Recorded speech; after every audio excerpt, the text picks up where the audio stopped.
Welcome everyone. We are current and former East Sussex Youth Cabinet members. I'm Daisy. This is Emma, Edward and Hayden.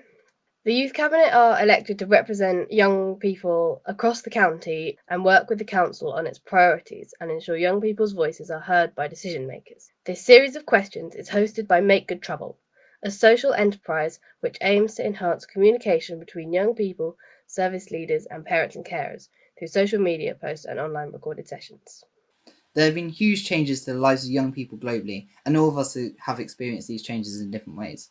The predominant change for most young people back in March was the disruption to school life. We were tasked with the challenge to homeschool and were unable to see our friends and wider family outside of our home face to face. During this period, we began our weekly youth cabinet meetings by asking each other what was working well and what issues and concerns there were for us, our friends, and our family. This information was used to inform messages from the County Council to schools and parents.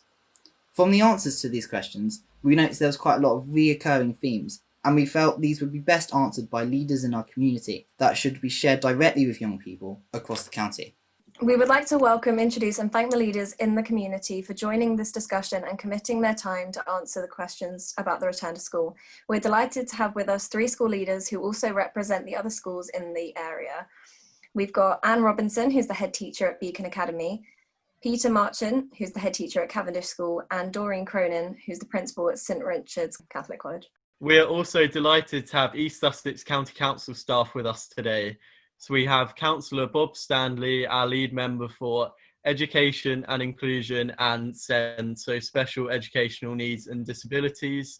We also have Darrell Gale, Director of Public Health. We have Elizabeth Funge, Head of Education Improvement from Standards and Learning Effectiveness in Children's Services.